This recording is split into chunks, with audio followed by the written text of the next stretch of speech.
Lucas 23, 33 e 34, diz assim a palavra de Deus. Quando chegaram ao lugar chamado Calvário, ali o crucificaram, bem como os malfeitores, um à direita e o outro à esquerda. Contudo, Jesus dizia: Pai, perdoa-lhes, porque não sabem o que fazem. Então, repartindo as vestes dele, lançaram sortes. Até aí. Irmãos, a Bíblia diz que na plenitude do tempo, Deus enviou seu Filho, à semelhança de mulher. A Bíblia diz que Jesus andou por toda parte fazendo bem. Foi batizado por João Batista no Rio Jordão. E o interessante é que quando Jesus desponta para o seu ministério terreno, ele já tinha 30 anos. Jesus teve uma infância que não é narrada nas Escrituras, pelo menos nos detalhes, mas alguns incidentes aqui e ali a Bíblia diz. Mas Jesus iniciou seu ministério aos 30 anos. E o batismo de Jesus por João Batista foi o prenúncio, o preâmbulo, o início do seu ministério diante dos homens, chamado de o início do ministério público de Jesus. Quando João Batista batiza Jesus, João Batista olha para ele e diz: Eis o Cordeiro de Deus, que tira o pecado do mundo. E quando Jesus se apresenta para ser batizado no Rio Jordão, João Batista diz: Olha, sou eu quem preciso ser batizado por ti, e tu vens a mim. Jesus então olha para João e diz: João, faça o que você tem que fazer, porque convém que se cumpra toda a justiça. E a Bíblia diz que João Batista então batizou Jesus no início do seu ministério, e por ocasião do batismo de Jesus, ouve-se uma voz do céu: Eis o meu Filho amado, em quem tenho nele todo o meu prazer. A Bíblia diz que uma pomba, o Espírito Santo sobre uma forma corpórea de uma pomba, pousou sobre ele. E o texto diz que quando Deus Pai falou com Jesus, os céus se abriram. Veja que no início do ministério de Jesus estava lá a trindade excelsa de Deus. Esse mistério tremendo da teologia, o Pai, o Filho e o Espírito Santo. A Bíblia diz que Jesus iniciou o seu ministério no deserto da Judeia.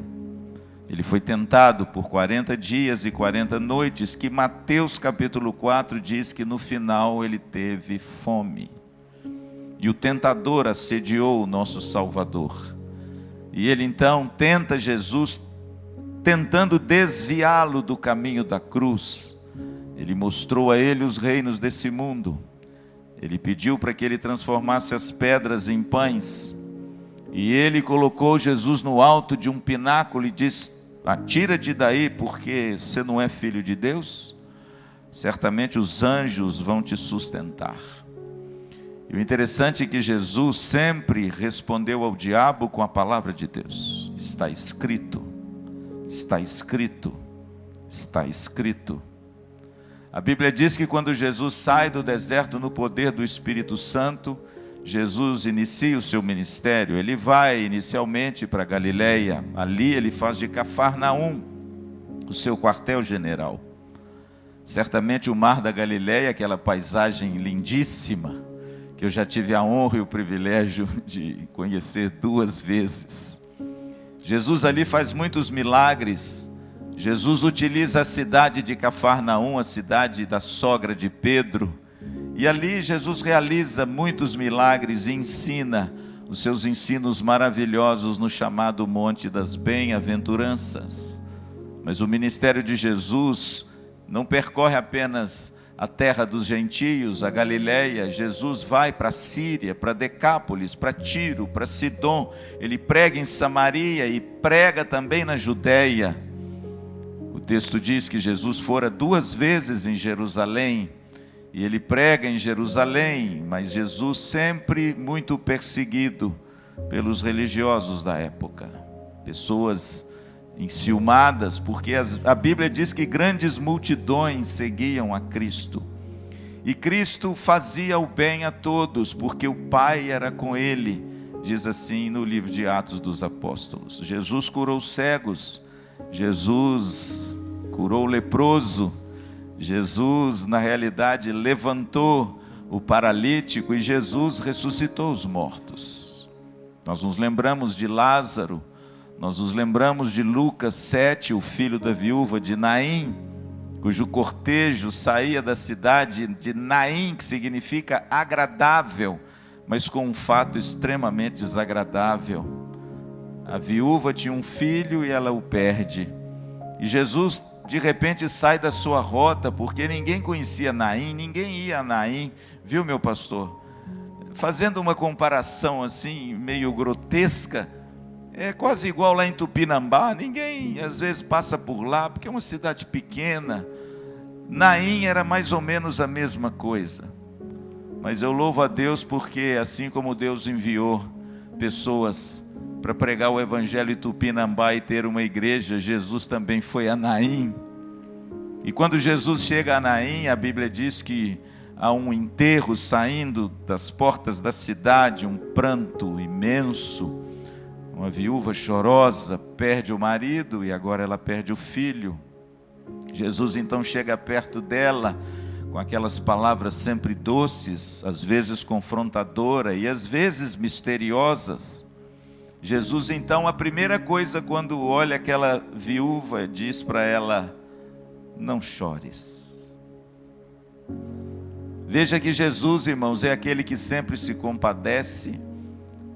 A Bíblia diz que por 2 ocasiões Mateus registra as mesmas palavras, parece um copia e cola, dizendo o seguinte: e percorria Jesus as cidades, vilas e povoados, pregando o evangelho do reino, curando os enfermos e ensinando nas sinagogas. Por 2 vezes, irmãos, Mateus enfatiza esse ministério maravilhoso de Jesus, mas no capítulo 9 ele acrescenta algo, ele diz assim: vendo as multidões, compadeceu-se delas, porque eram como ovelhas que não têm pastor.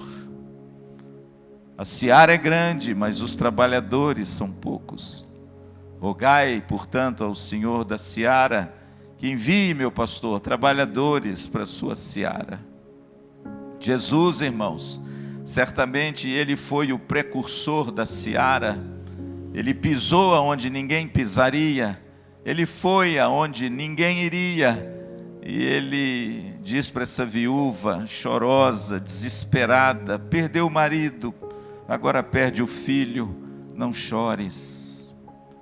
Mas ao mesmo tempo Jesus faz o que ninguém fazia, ele toca o esquife, e se você conhece um pouco a lei de Levítico, um homem, um mestre, um rabi, um judeu, nunca tocaria no esquife, porque está escrito lá em Levítico, que se ele tocar em alguma coisa morta ou no esquife, ele se tornava impuro. Mas Jesus é aquele que toca o esquife e diz: jovem, eu te mando, levanta-te. A cidade ficou empolvorosa porque o menino se levantou, e o texto diz que Jesus o restituiu à sua mãe. Jesus, irmãos, é o grande restituidor daquilo que o diabo e o pecado rouba. Jesus é aquele que devolve de volta a dignidade do homem, roubada pelo pecado e pela clausura que o pecado causa no nosso coração. A Bíblia diz que Jesus caminhou de forma decidida para Jerusalém, e o seu semblante era como quem ia para Jerusalém. Depois de tantos milagres, depois dele assistir o povo com tantas curas, com tantas palavras maravilhosas, que talvez nunca foram ditas por lábios de ninguém, e nunca fizeram tão bem como fazem até hoje, quando a gente ouve e lê a palavra de Deus, não é? Certa feita, eu não canso de dizer isso, aqueles soldados romanos truculentos foram destacados para prender Jesus, e aqueles homens não desobedecem ordens. Soldado romano, se desobedecer a ordem, acontece o que com ele, Sr. Manel? Ele era morto. O soldado romano era alguém que cumpria ordens à risca, aprendia isso desde cedo. E a verdade é que eles foram destacados pelo Sinédrio, uma reunião religiosa dos principais fariseus e saduceus, para prender Jesus. Mas esses homens voltaram com mãos vazias. E aí eles indagaram aos soldados: aonde está esse homem? Ao que esse soldado respondeu: olha, nós não conseguimos trazê-lo, porque ninguém fala como ele fala. Jesus não precisava fazer nenhum milagre, só as palavras de Jesus já tocavam fundo ao coração. Jesus é aquele que, quando ele passava, ele via a dor das pessoas, e de forma muito espontânea, de forma muito natural, ele iniciava um diálogo, puxando aquela conversa para entrar em alguma coisa que aquela pessoa no fundo tinha um drama na alma. Foi assim em quase todos os diálogos com Jesus. Me lembro da mulher samaritana em João capítulo 4. Jesus se assenta no poço de Jacó, lá em Siquém, e de repente ao meio-dia vem uma mulher com um cântaro de água, e ele se assenta no poço. Como o pastor Dalmo e nós pregamos os gestos dramáticos de Jesus, né? Ele faz ali um teatro, se assenta ali no poço, e quando a mulher chega, ele diz: olha, eu estou com sede. E ali, irmãos, Jesus entabula um diálogo maravilhoso com aquela mulher, para penetrar fundo naquilo que angustiava aquela mulher. E Jesus se revela a ela, e ela traz a cidade, e eles ficam maravilhados, e Jesus passa 2 dias em Samaria. Ele vai aonde ninguém vai, ele fala com quem ninguém fala, ele toca em quem ninguém toca. A Bíblia diz que no final do ministério de Jesus, a multidão já fluía, ele não podia mais pregar ao ar livre. Ele tinha que andar agora meio às escondidas. Ele procurava os lugares desertos para ensinar os seus discípulos, o discipulado, porque afinal de contas ele passaria entre nós apenas 3 anos. Ele precisava treinar aqueles 12 cabeça de bagre a serem aqueles que dariam conta do recado. E a gente vê nos evangelhos, irmãos, Jesus se retirando para o deserto, ensinando os seus discípulos, tendo um tempo com seus discípulos, mas ao mesmo tempo, a gente vê que quando Jesus se retirava para o deserto, as multidões afluíam. E a gente não vê em Jesus, em hora nenhuma, uma reclamação, uma murmuração igual nos nossos dias, né? Estou cansado, não vou no culto não que eu estou cansado. Eu não posso me envolver na igreja que eu já tenho muita coisa, eu preciso descansar. Irmãos, a gente não vê isso em Jesus, pelo contrário, a Bíblia diz que quando ele se retira para o deserto, perto de Betsaida, que era a casa do peixe, onde os pescadores moravam, ele queria sossego com seus discípulos, e a Bíblia diz que afluiu a ele uma grande multidão, e o texto diz que ali ele os curou. Jesus era assim, irmãos, Jesus era um homem disposto a todas as coisas, e ele chega em Jerusalém na sua última semana, e ele chega para morrer.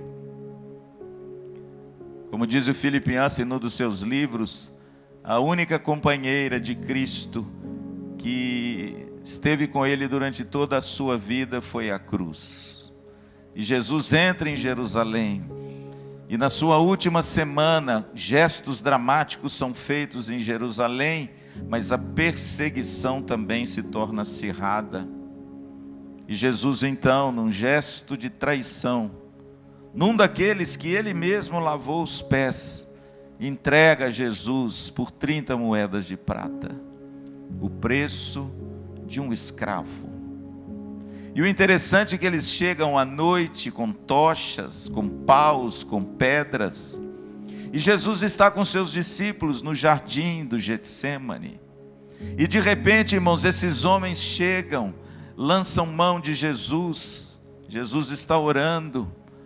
O texto diz que a sua alma está angustiada até a morte. A Bíblia diz que ele chama o círculo mais próximo. Deixa eu dizer uma coisa para vocês, não é pecado ter amigo próximo, viu, gente? Para com essa bobagem de achar assim, porque o sujeito tem panelinha. Para com isso, meu filho, porque todos nós temos amigos que são mais próximos do que os outros, não tem? Claro, Jesus tinha. Jesus chamava Pedro, João e Tiago em várias ocasiões separados dos discípulos. Você quer ver? Jesus chamou Pedro, Tiago e João para entrar na casa da filha de Jairo, que estava morta. O restante não entrou. Jesus chamou Pedro, Tiago e João para subir no Monte Tabor, no Monte da Transfiguração. Nenhum dos outros subiram. E Jesus chamou Pedro, Tiago e João para orar com ele no Getsêmani, mas ninguém quis. Orar ninguém quer, mas subir no monte até quer. Na realidade, irmãos, Jesus escolheu para si esse círculo dos 3.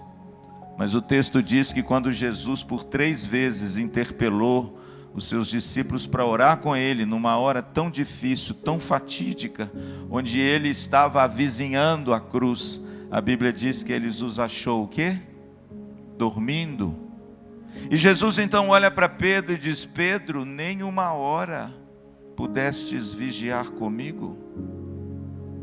Quão frágeis, irmãos, nós somos. Quão desanimados para as coisas de Deus nós somos. E quão animados com muitas outras coisas nós somos, né?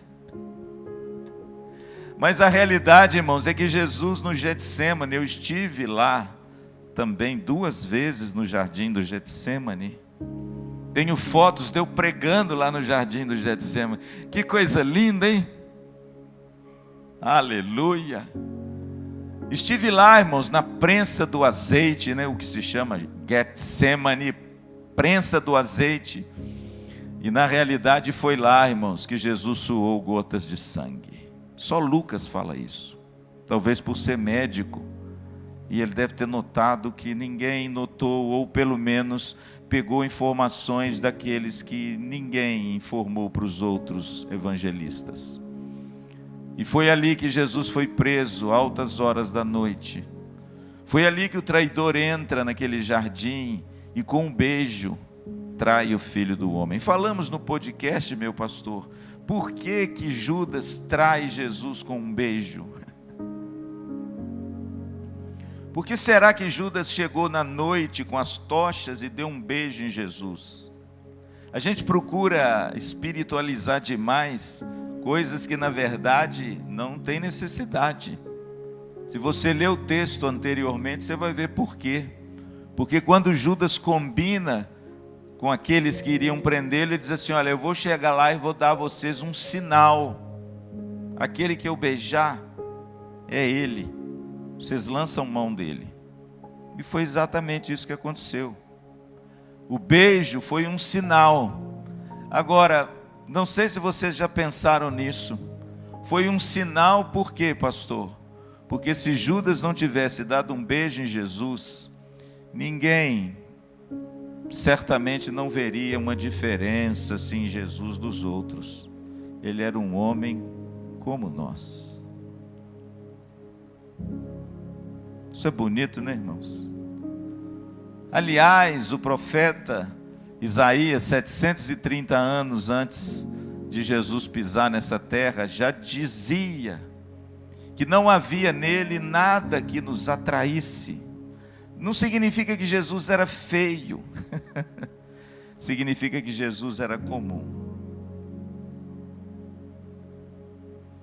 Se Judas não tivesse o beijado, dentre os seus discípulos, ninguém saberia quem ele era. Ele não tinha uma aura assim espetacular. Ele não era aquele superstar com aquela roupa colorida. Ele não tinha emblemas.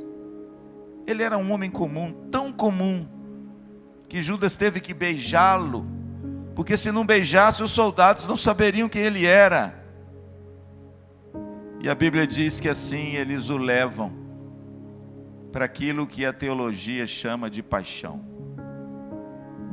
ele é preso, ele é levado para a casa de Caifás, e ali ele é interrogado, esbofeteado brutalmente, injustamente, porque era proibido aos judeus julgarem uma pessoa à noite, sem a devida testemunha e sem o devido júri estar presente. Mas, irmãos, eles burlaram todas as leis. Pastor Hernandes diz que o poder secular, o poder religioso e o poder político se ajuntaram contra ele, negligenciaram as leis, bateram no seu rosto, cuspiram na sua face, e ele passou a noite num buraco no chão, na casa do sumo sacerdote Caifás. Pela manhã, ele começa o seu calvário, como um boneco. Ele é levado para lá e para cá, como um joguete nas mãos dos homens. Ele vai para Pilatos, é devolvido para Herodes, volta para Pilatos, e ali ele é açoitado com o flagellum, um instrumento, irmãos, terrível, com tiras de couro, com ganchos de ferro nas pontas. E o interessante é que esses ganchos de ferro, quando a pessoa batia naquele que seria flagelado, esses ganchos de ferro agarravam na pele, e quando ele puxava, vinha pele, músculo, sangue e ossos. E o interessante é que o flagelo era uma forma de tirania tão forte, que não era apenas 39 chibatadas como Paulo levou, ou como todos eles normalmente levavam. Eles eram alvos dessa crueldade até o braço do algoz aguentar. Enquanto a pessoa tivesse força e braço para bater, ele poderia bater. E Jesus suportou, irmãos, o flagelo. O texto diz que quando eles terminaram, eles colocaram nele um manto púrpura, uma coroa de espinhos, e como se não bastasse, eles começaram a zombar e caçoar dele: salve o rei dos judeus, salve o rei dos judeus. E Jesus foi entregue a Pilatos. Pilatos, ele quis, porque quis salvar Jesus, porque a mulher de Pilatos teve um sonho, e durante a noite ela diz: não te envolva com esse justo, não é bom se envolver com ele. Mas Pilatos, irmãos, aí que eu digo, o jogo político é muito complicado. Pilatos era um governador romano na Judéia, e ali ele precisava de todas as formas aplacar a ira dos judeus para ficar bem com os judeus, mas acima de tudo, para ficar bem com César, porque ele poderia perder o seu posto. Ele tinha ali um alto posto dado pelo governo romano. E ele então, irmãos, lava suas mãos, né?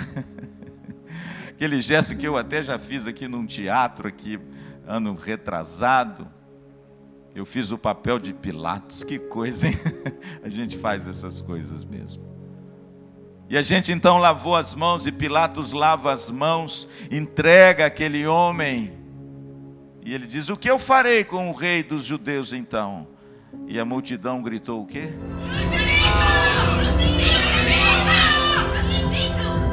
E Jesus então foi entregue para ser crucificado. O caminho, interessante que nós fizemos esse caminho, chama-se Via Crucis. E nessa Via Crucis tem alguns estágios na cidade velha de Jerusalém, que quando você vai passando por esse caminho, ele é aproximadamente uns 3 quilômetros, quando você vai passando por esse caminho, você vai vendo umas placas: primeira via, tal; segunda via, Simão Cirineu; terceira via, ele cai. E tem as vias crucis até o local onde Jesus foi crucificado. A Bíblia diz que ele foi crucificado num jardim. Isso é interessante, irmãos, porque existe na Bíblia algumas particularidades, né? O homem caiu no jardim, mas o homem será restaurado a partir de um jardim, amém? E o homem entrará no jardim no final, amém? Jesus foi crucificado num jardim.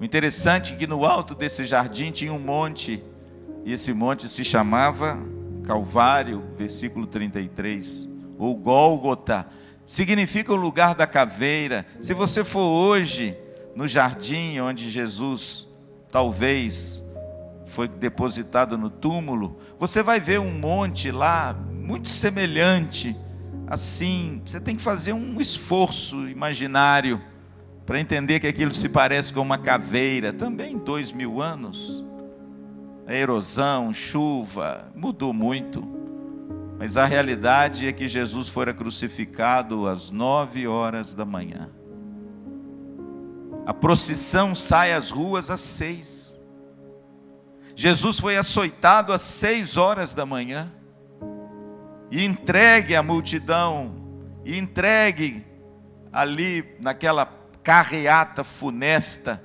até a cruz.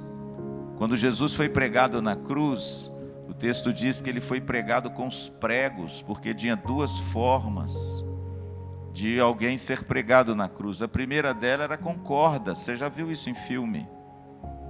A pessoa abria os braços, então ela amarrava a corda na trave, e a pessoa era amarrada com corda. Essa era uma forma, mas essa não foi a forma que Jesus morreu.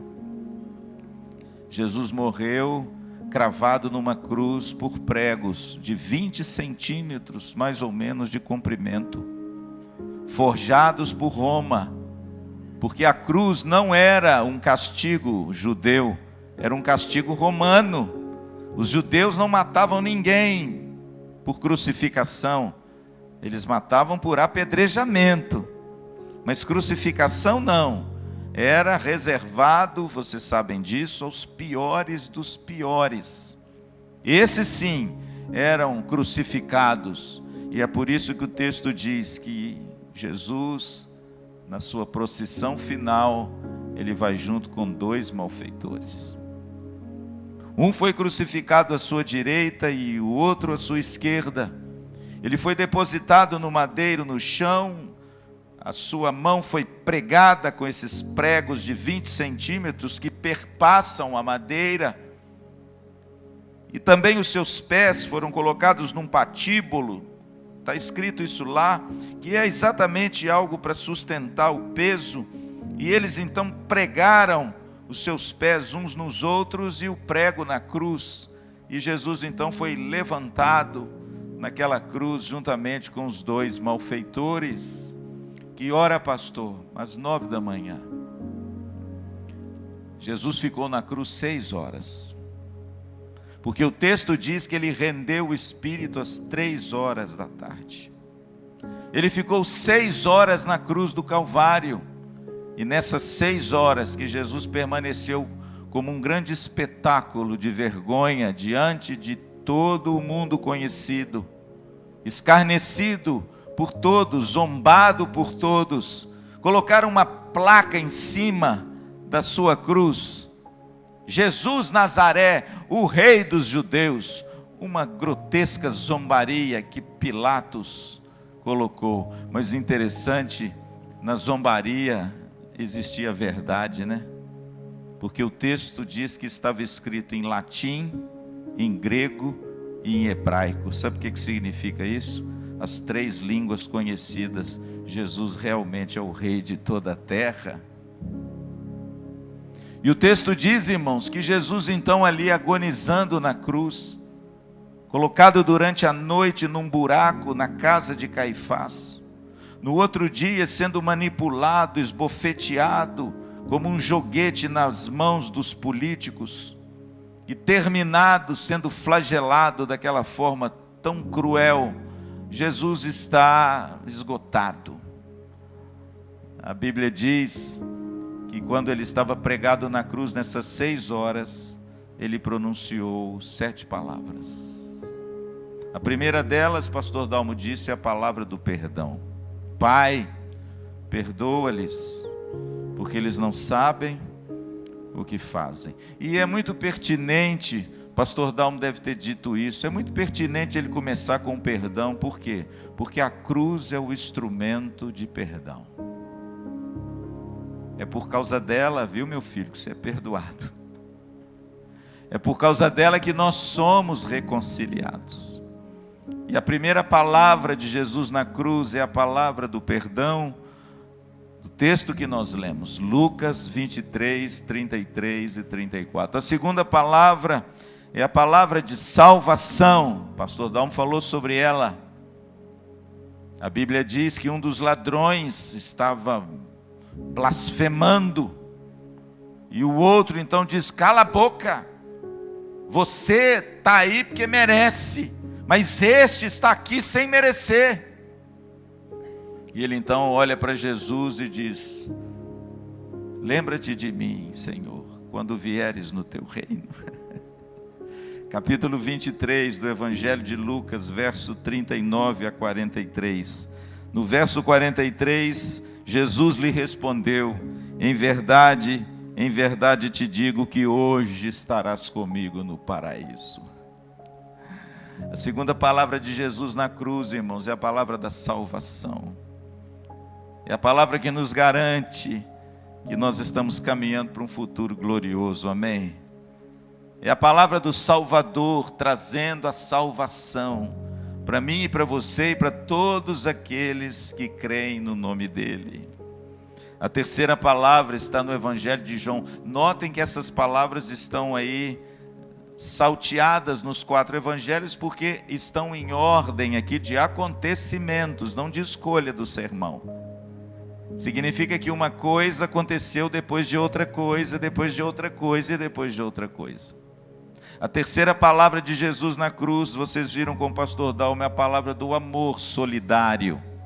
João capítulo 19, a Bíblia diz que todos os seus discípulos o abandonaram, menos um, João. Pelo menos quando Jesus foi preso, os evangelhos dizem que todos o abandonaram, mas João parece que depois, João então pega a sua mãe, pega as mulheres e vão seguindo aquele féretro horroroso daqueles crucificados até o lugar onde eles seriam crucificados, e lá estavam elas, juntamente com João. E no capítulo 19 do Evangelho de João, do versículo 25 a 27, você não precisa abrir sua Bíblia, nós vamos terminar ganhando tempo. A sua mãe, Maria, está ali, olhando para o seu filho. Jesus olha para ela, olha para João e diz: mulher, eis aí o teu filho. Jesus olha para João e diz: filho, eis aí a tua mãe. E a partir desse momento, diz o texto, João a tomou para casa. Tem um detalhe nesse texto que eu não sei se você já percebeu. José estava morto. José já tinha morrido. Por quê? Porque era ele quem deveria cuidar da mulher. Por que é João quem tem que cuidar dela? Porque certamente José já tinha morrido. E Jesus então, numa forma de amor solidário, aquele amor que cuida, que vela, que se importa, que estende a mão, ele diz para João: João, agora ela é a sua mãe. E você quer ver um dado histórico bonito? Eusébio de Cesareia, no seu livro História Eclesiástica, que narra os primeiros 300 anos da igreja, desde Jesus até Constantino, ele fala que realmente João cuidou da mãe de Jesus até ela morrer. E eles moraram na cidade de Éfeso. O único discípulo que não morreu martirizado, Jesus escolheu para cuidar da sua mãe. A palavra de solidariedade. E assim devemos nós, de certa forma, né? Cuidar uns dos outros. A quarta palavra da cruz é a palavra do desamparo. Interessante que Jesus cita várias vezes os salmos. É bonito isso. Porque se na tentação, em Mateus 4, ele cita Deuteronômio, na hora da cruz ele cita os salmos. E a quarta palavra é a palavra do desamparo. Eloi, Eloi, lama sabachthani, que quer dizer, Deus meu, por que tu me desamparaste? Pastor, onde está isso? Salmo 22, versículo 1. Jesus se utiliza de um salmo messiânico escrito por Davi e pega essas palavras que lá atrás aludiam a ele, e na cruz ele as repete, tomando-as agora para si, como o cumprimento da profecia. Deus meu, por que tu me desamparaste? A resposta nos parece clara. Por quê? A Bíblia nos responde, porque Deus é puro de olhos, não pode contemplar o mal. Porque Deus é santo e não pode ter comunhão com o pecador. E como diz 2 Coríntios capítulo 5, Deus o fez pecado por nós. E por causa do seu pecado, e por causa do meu pecado, aquele que era um com o Pai, aquele que disse lá em João, ninguém conhece o Pai senão o Filho, e ninguém conhece o Filho senão o Pai. Sabe o que significa isso? Nenhum ser humano da face da terra conhece verdadeiramente a Deus, só Jesus. Aquela comunhão que nenhum homem tem, nem vai ter e nem pode ter no andar de baixo. A comunhão de Jesus era tão grande com seu Pai, que certa feita os discípulos trouxeram para ele uma comida saborosa e disseram para ele, mestre, come. Qual foi a resposta dele? Uma comida eu tenho para comer, é fazer a vontade do meu Pai e cumprir a tua ordem. Mas agora, irmãos, ele foi desamparado. A quarta palavra de Jesus, irmãos, é a palavra do desamparo.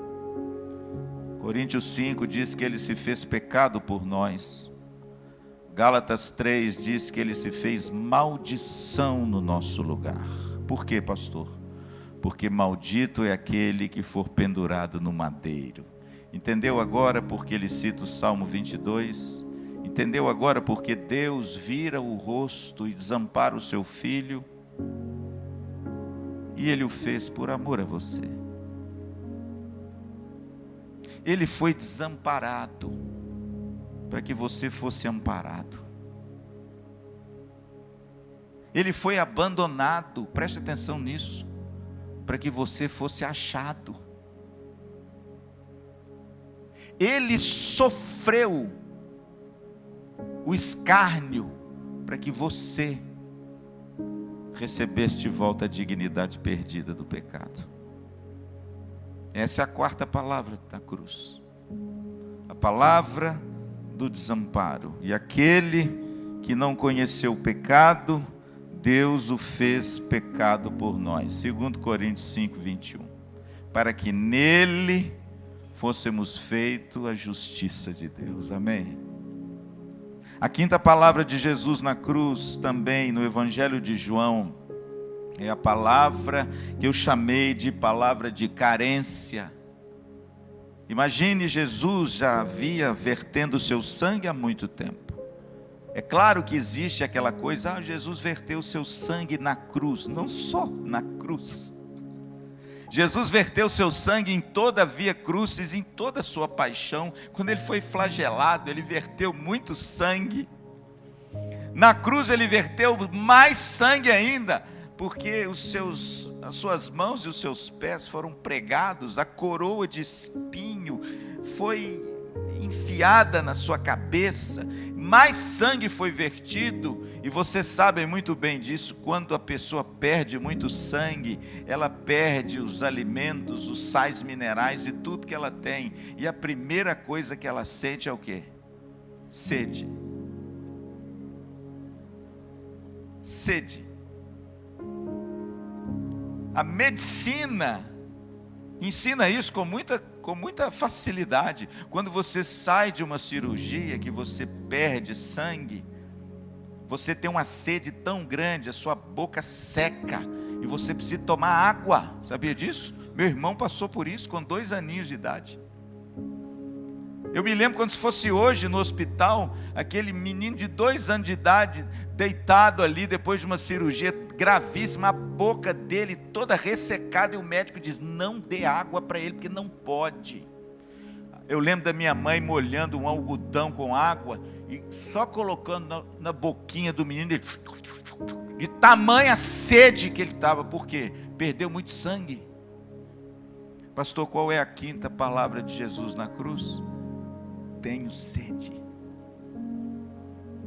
Está lá no Evangelho de João, capítulo 19, versículo 28. Olha que ironia. O doador da vida, a água viva, teve sede. Você já percebeu isso? Lá em João capítulo 8, ele diz: aquele que tem sede, vem a mim e beba, e do seu interior fluirão rios de água viva. Que ironia, irmãos, na cruz, a água viva teve sede. Para quê? Para que você receba essa água, amém? Para que essa água viva hoje estivesse disponível a nós, Jesus precisou ter sede. E mais uma vez, Jesus cumpre literalmente o Salmo 69, 21. Que é o salmo do lamento do Messias. Depois você vai lá e lê. Jesus cita as palavras desse salmo, e mais ainda, o vinagre que embeberam e deram para ele beber está nesse salmo. Jesus vive não só o momento do salmo, ele diz as palavras do salmo. Veja, irmãos, como Jesus conecta tudo na vida dele. Até na hora da morte, a palavra de Deus. E essa é a palavra da carência. Eu não sei, irmãos, mas olha, sentir fome é ruim, mas sede é pior, não é? Você sabia que um homem consegue viver mais tempo com fome do que com sede? Você sabe disso? Você sabe que se um homem não bebe água, ele entra em colapso completo dos seus órgãos. Por quê? Porque 80% do corpo humano é água. É por isso que essas pessoas que gostam muito de academia vivem tomando água, não é? Anda com a garrafinha de água. Hoje todo mundo quer tomar água. E é verdade, irmãos, nós precisamos de água, ainda mais numa temperatura tão fresca como é Maringá. Frequentemente a gente tem que tomar água. E Jesus, irmãos, está carente de água. Lembre-se disso. Ele começou a ser esbofeteado na quinta-feira à noite. Ele foi depositado num buraco na casa de Caifás quinta à noite. Quinta à noite, a noite inteira, sexta, direto, e até a sua crucificação. Ele sofreu, ele sangrou, e ele teve uma carência muito grande daquilo que futuramente, bem próximo, ele daria para você em abundância, amém? Ele é a água viva, oh glória a Deus! A 6ª palavra de Jesus na cruz, depois da palavra tenho sede, está lá também no Evangelho de João, no capítulo 19, no versículo 30. Ali, o capítulo 19 de João é belíssimo, irmãos. Eu sempre gosto de dizer que se existe um evangelho histórico, é o Evangelho de João. Todos eles são, mas João segue uma cronologia assim, muito acurada. No capítulo 19, no versículo 30, o texto diz: quando pois Jesus tomou o vinagre, está tudo lá no Salmo de número 69, 21. Quando Jesus, então, eles colocam na boca de Jesus um vinagre, um fel, não é vinagre no original, é um fel, é um entorpecedor. Quando eles colocam na boca de Jesus, ele não bebe, mas colocam aquilo na boca de Jesus, verso 30. Quando Jesus tomou o vinagre, disse: está consumado. E inclinando a cabeça, rendeu o espírito. O interessante é que a forma que eu disse aqui para vocês não traduz a realidade, porque o texto diz que ele bradou. Ele deve ter dito alguma coisa como isso aqui, quer ver? Tetelestai, que é a palavra consumado no aramaico. É a palavra da vitória. Amém, queridos? Que coisa gloriosa, irmãos. A cruz é esse paradoxo da fé, né? Na minha opinião, é o maior de todos os paradoxos da fé, a cruz. Por quê?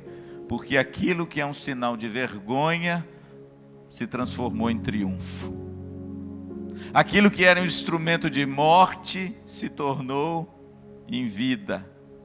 E aquilo que era para ser algo para escarnecer daquele que estava pregado, foi algo para glorificar o Filho de Deus. E quando Jesus brada o brado de vitória, a palavra de vitória, tetelestai, está consumado. Em outras palavras, Cristo venceu. Paulo entendeu isso de forma teológica. E lá em Colossenses ele diz que não só venceu, mas ele expôs o diabo, o inferno e as hostes demoníacas ao escárnio e triunfou sobre eles na cruz. O escritor diz que o trono de Cristo não é o trono de Salomão. O trono de Salomão é um trono de ouro, com leões nos braços, banhado de ouro. Não, o trono de Cristo é a cruz. Porque é desse trono é que ele venceu aquilo que homem nenhum nesse mundo poderia vencer. A cruz, o grande paradoxo da fé, derrotou o pecado, derrotou o diabo, derrotou o inferno. É por isso que Paulo em Romanos 8 diz: agora pois já não há condenação nenhuma para nós, porque Cristo venceu por você, amém? Não há mais condenação. Jesus é vitorioso e o instrumento da vitória de Cristo é a cruz do Calvário. Que ironia, hein, irmãos?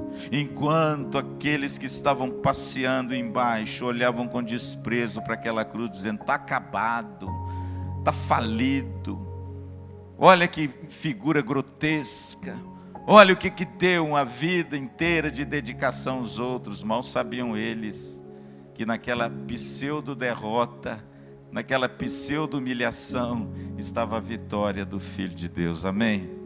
É por isso que o símbolo do cristianismo é uma cruz, está vendo?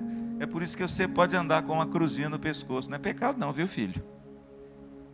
É por isso que você pode andar e ostentar, como essa coisa bonita que o Vitinho fez, a cruz do Calvário, porque foi lá que Jesus proclamou a sua vitória final e venceu, amém? Que coisa linda. E nenhuma condenação há para aqueles que estão em Cristo Jesus.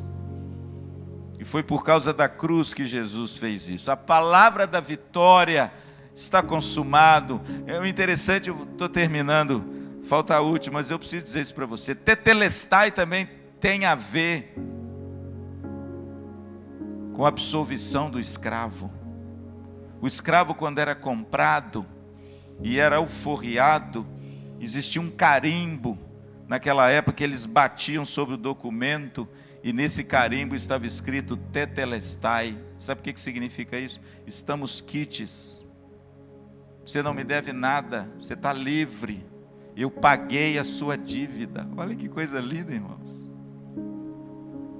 Olha que o brado de vitória que Cristo deu não foi apenas para ele, a vitória dele, mas foi a vitória do povo de Deus, amém?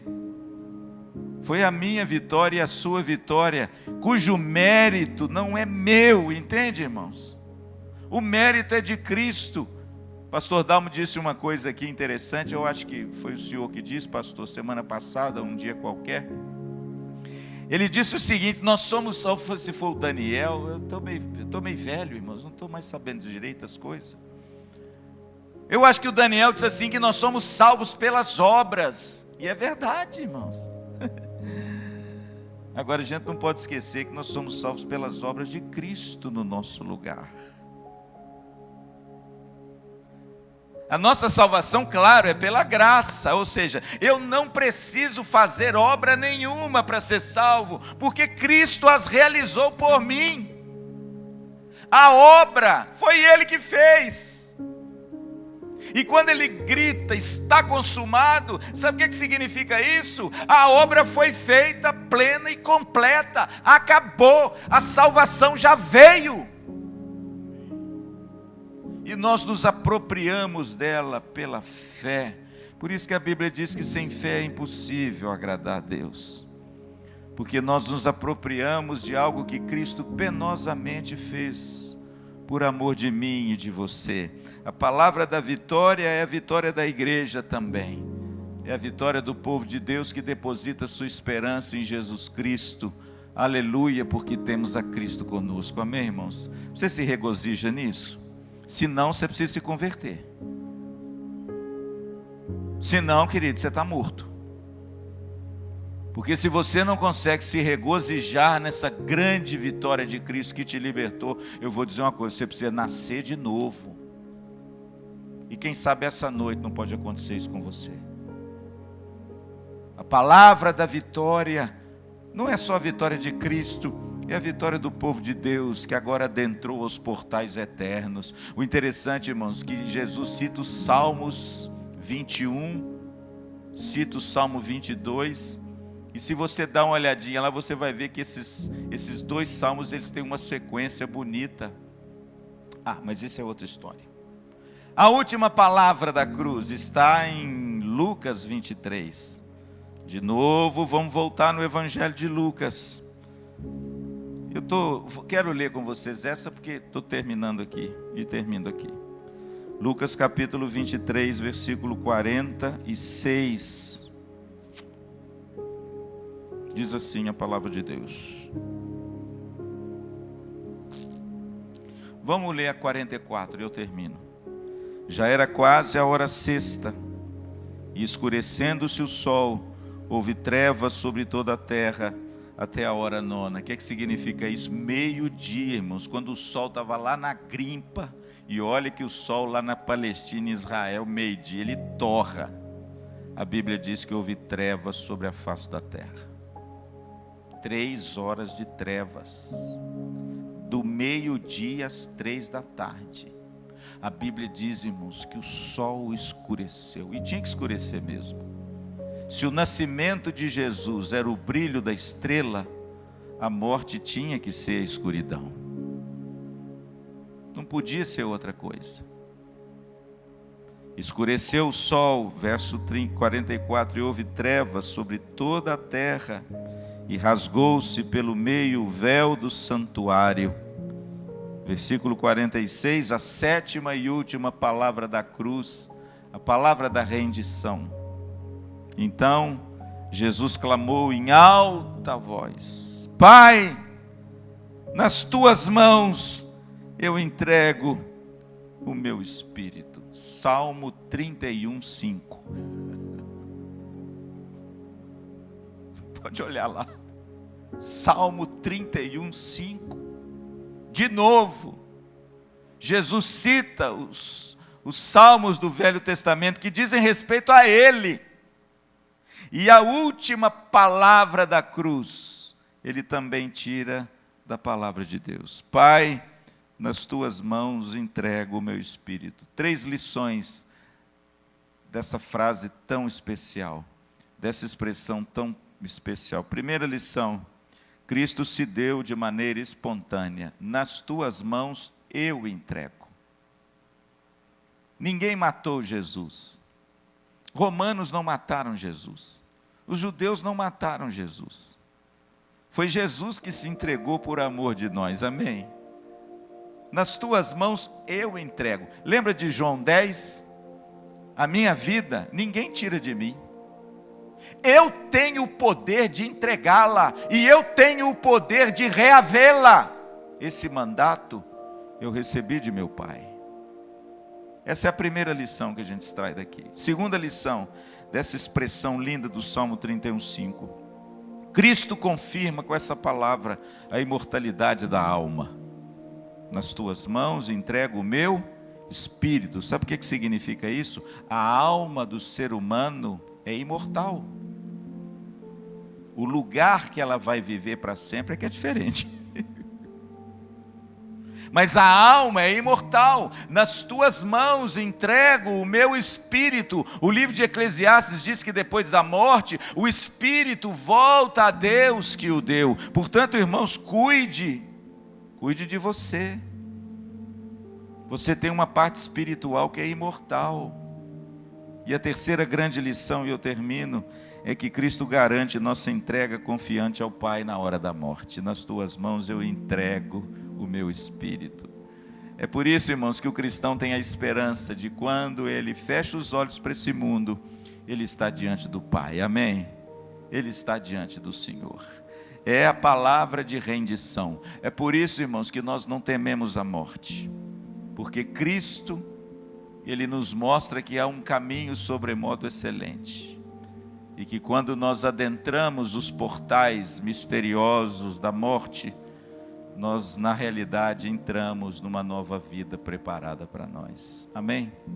Que Deus te abençoe, querido, que essas 7 palavras possam elevar um pouco a sua alma, e possam fazer você amar mais esse Jesus, que durante aquelas 6 horas, agonizantes na cruz, Ele deixou um legado duradouro para todos nós, e até naquela hora nos ensinou lições preciosas, amém?